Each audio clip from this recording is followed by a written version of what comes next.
ప్రజాస్వామ్య వ్యవస్థ ఆవిర్భావానికి నాంది పలికి అమరులైన తెలంగాణ సాయుధ రైతాంగ పోరాట యోధులకు మరియు స్వతంత్ర సమర యోధులందరికీ నా నివాళులు అర్పిస్తా ఉన్నాం.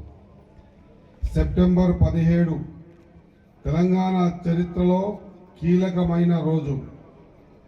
తెలంగాణ ప్రాంతం భారతదేశంలో విలీనమై నేటికి 77 సంవత్సరాలు పూర్తి చేసుకుని 78వ సంవత్సరంలోకి అడుగు పెడుతున్న శుభ సందర్భంగా హాజరైన గౌరవ ప్రజాప్రతినిధులు, అధికారులు, అనధికారులు, పాత్రికేయులు, ఉద్యమకారులు, కళాకారులు, కార్మిక, కర్షక, విద్యార్థులకు, జిల్లా ప్రజలందరికీ శుభాకాంక్షలు తెలియజేస్తాను. రాష్ట్రంలో మొట్టమొదటిసారిగా నారాయణపేట జిల్లాలోని జిల్లా మహిళా సమాఖ్య ఆధ్వర్యంలో 35,000 లీటర్ల పెట్రోలు, డీజిల్ నిల్వ సామర్థ్యంతో పెట్రోల్ బంకును గౌరవ ముఖ్యమంత్రి గారిచే నారాయణపేట పట్టణం నందు ₹1,30,00,000తో ప్రారంభించబడి పూర్తిగా మహిళలచే విజయవంతంగా నడపబడుతున్నది. ఇప్పటి వరకు పెట్రోల్, డీజిల్లను అమ్మగా 15,02,00,000 లాభం రావడం జరిగింది. స్వయం సహాయక బృందాలకు జిల్లా నందు 4 కొత్త బస్సులు దామరగిద్ద, కోస్గి, మక్తల్, నర్వా ఈ రూట్ల యందు మంజూరు కావడం జరిగింది. గృహజ్యోతి పథకం ద్వారా 200 యూనిట్ల కంటే తక్కువ విద్యుత్తుని వినియోగించుకునే గృహాలకు ఉచిత విద్యుత్తును అందించడం ప్రధాన లక్ష్యంగా ఈ పథకం ద్వారా లబ్ధిదారులకు విద్యాశాఖ వారు 0 బిల్లులు జారీ చేస్తారు. జిల్లాలో మొత్తం 1,27,100 గృహ సర్వీసులు ఉండగా వీటిలో సెప్టెంబర్ నెలకు గాను 80,795 గృహ వినియోగదారులు 200 యూనిట్స్ ఉచిత విద్యుత్తుని 2,22,00,000 సబ్సిడీతో లబ్ధి చెందుతున్నారు. రాష్ట్ర ప్రభుత్వం చరిత్ర సృష్టించింది.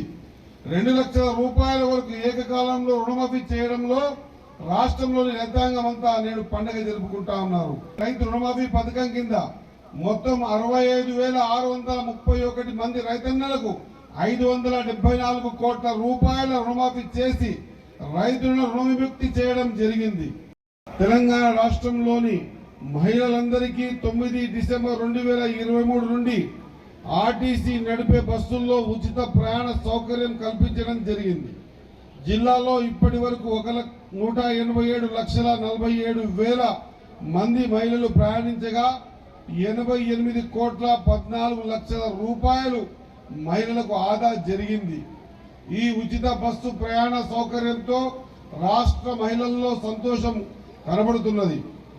రాష్ట్ర ప్రభుత్వం ప్రవేశపెట్టిన మహాలక్ష్మి పథకం కింద 500 రూపాయలకే వంట గ్యాస్ సిలిండర్ను అందించడం ప్రారంభించింది.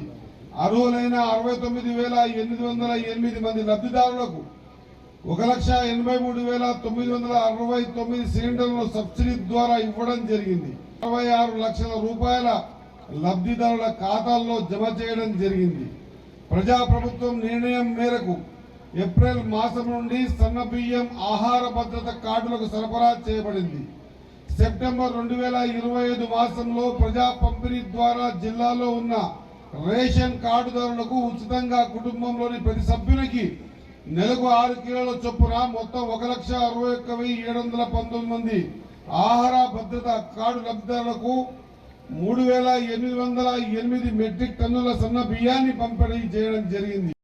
దేశంలో 562 సంస్థానాలు ఉన్నాయి. వాటిలో మెజారిటీ సంస్థానాలు భారతదేశంలో విలీనమైనవి.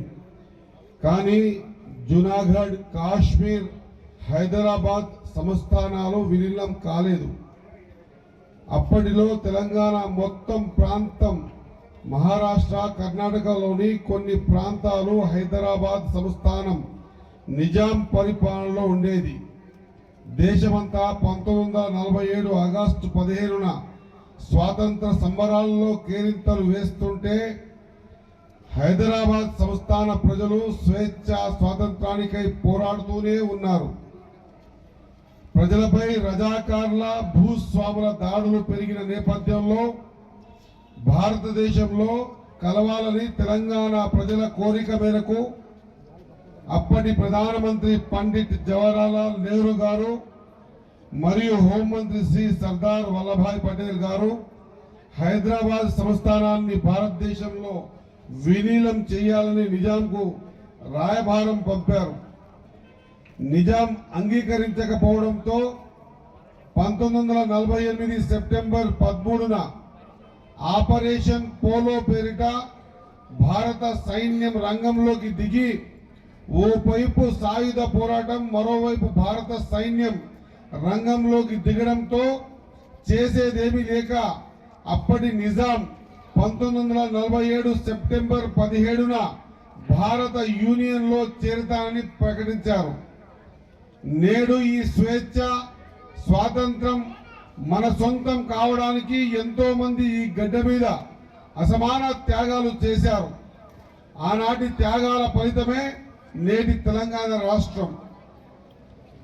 గౌరవ ముఖ్యమంత్రి శ్రీ యనమల రేవంత్ రెడ్డి గారి నాయకత్వంలోని రాష్ట్ర ప్రభుత్వం ప్రజా సమస్యల పరిష్కారంలో ముందుంది.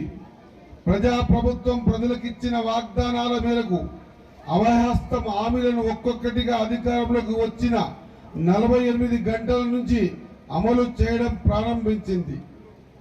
తెలంగాణ ప్రభుత్వం ఏర్పడిన అనతి కాలంలోనే ప్రజా పాలనకు అంకురార్పణ చేసి డిసెంబర్ 28, 2023 నుండి జనవరి 6, 2024 వరకు ప్రభుత్వ హామీల అమలులో జిల్లాలోని అన్ని గ్రామాల్లో, వార్డుల్లో సభలు ఏర్పాటు చేసి లబ్ధిదారుల నుండి ప్రజాపాలన కార్యక్రమంలో జిల్లాలో 1,70,482 దరఖాస్తులు స్వీకరించాం.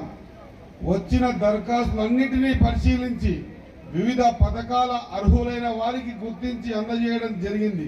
తెలుగులో న్యూస్ కి ఫాస్టెస్ట్ యాప్ ఇప్పుడు టోటల్లీ న్యూ అవతార్లో జస్ట్ 5 సెకండ్స్ లో కంప్లీట్ న్యూస్. సోషల్ మీడియాలో ట్రెండ్స్ కి one stop solution. Live TV app voice search option తో ఇప్పుడే డౌన్లోడ్ చేయండి లేదా అప్డేట్ అయిపోండి. యాప్ లింక్ డిస్క్రిప్షన్ లో ఉంది.